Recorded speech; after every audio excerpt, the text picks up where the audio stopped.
Welcome to game changer delivery boys.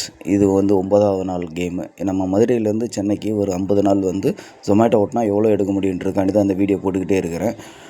இன்றைக்கி விநாயகர் சதுர்த்தினால் அப்படியே எல்லா சைடும் அன்னதானம் கொடுத்துக்கிருந்தாங்க. நம்ம சாம்பார் சாதம் கரெக்டாக ஒரு 12 மணி லாகின் பண்ணுறதுக்கு முன்னாடியே வாங்கி சாப்பிட்டு அதுக்கடுத்து கேம் எடுக்க ஆரம்பிச்சு விட்டேன். அதுக்கடுத்து எல்லா ரெஸ்டாரண்ட்டு போயிருந்தோம். 1 பை 1 கொடுத்துக்கிட்டே இருந்தாங்க. ரொம்ப நேரம் வெயிட் பண்ண வைக்கலை. எல்லா ரெஸ்டாரண்ட்லேயும் மிஞ்சி போனால் 5 நிமிஷத்தில் வரைக்கும் வெயிட் பண்ண வச்சுட்டு கொடுத்துட்றாங்க. அதுக்கடுத்து எல்லா சைடும் போனோம்னா விநாயகர் சிலை அந்த மாதிரி விற்றுக்கிட்டு எல்லாமே ஜாலியாக தான் இருந்துச்சு. சின்ன பிள்ளைங்களாம் வாங்கிக்கிட்டு இருக்கிற மாதிரி தான் இருந்துச்சு. அப்புறமேலுக்கு ஈவே மாலில் போயிட்டு அப்படியே ஒரு கேக் டெலிவரி எடுத்திருந்தேன்.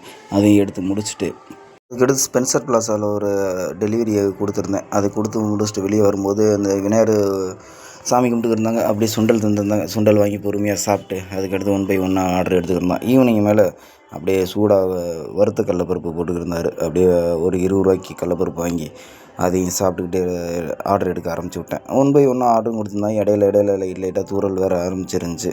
அந்த தூரல்லாம் முடிச்சுட்டு அதுக்கு லாஸ்ட்டு ஒரு ஆர்டர் எடுக்க போயிருந்தேன். எடுத்துகிட்டு ஈவினிங் நேரத்தில் நல்ல மழை பெஞ்சிச்சு. அப்படியே ஒரு 5 நிமிஷத்தில் மறுபடியும் மழை நின்றுச்சு. அதுக்கடுத்து ஒரு ரெஸ்டாரண்ட்டில் போயிட்டு மறுபடியும் ஒரு தண்ணி வாங்கி குடிச்சிட்டு அதுக்கடுத்து ஆர்டருக்காண்டி வெயிட் பண்ணிக்கிருந்தேன். கரெக்டாக ஒரு 3 நிமிஷத்தில் ரெடி ஆயிடுச்சு.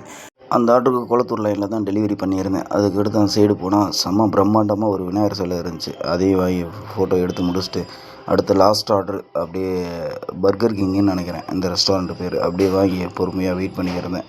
அந்த ஆர்டரோட முடிச்சுட்டு இன்னையோட கேமை முடிச்சிட்டேன். நேற்றோட ஏர்னிங்ஸ்ன்னு பார்த்தோம்னாவே 1879 ரூபா ஓட்டியிருக்கேன். இன்சென்டிவ் ஒரு 700 ரூபா. டோட்டலாக வந்து 2734 ரூபாய்க்கு ஓட்டியிருக்கேன். அதுக்கடுத்து டிப்ஸு இதெல்லாம் பார்த்து கணக்கு பண்ணோம்னா ஆன்லைன் டிப்ஸ் வந்து 110 ரூபாயும், ஆஃப்லைன் வந்து வெறும் 20 ரூபா தான் கிடச்சிச்சு. மற்றபடி டிப்ஸ் எந்த அளவு கிடைக்கல. சரி, ஓகே. எக்ஸ்பென்ஸ் பார்த்தோம்னா பெட்ரோலு, ஃபுட்டு ஒரு 450 ரூபா வந்துச்சு. இது எனக்கு எக்ஸ்பென்ஸ் போக எனக்கு கை கிடச்சது 2414 ரூபா. நேற்றைய விட இன்றைக்கி நல்லா இருந்துச்சு. சரி, ஓகே. நாளைக்கு பார்க்கலாம் எவ்வளோ ஓட்டுறலான்னு. சரி, ஓகே ஃப்ரெண்ட்ஸ். முடிஞ்சால் சப்ஸ்கிரைப் பண்ணி விட்டிங்கன்னா எனக்கு நல்லாயிருக்கும். அதேமாரி கரெக்ஷன் எதுனாச்சும் இருந்துச்சுன்னா சொல்லுங்கள், நான் கரெக்ஷன் பண்ணிக்கிறேன். வீடியோ நல்லா இருந்தால் ஒரு லைக்கை போட்டு விட்ருங்க. Okay, bye. Time is gold. டயத்தை பயனுள்ளதாக யூஸ் பண்ணுவோம்.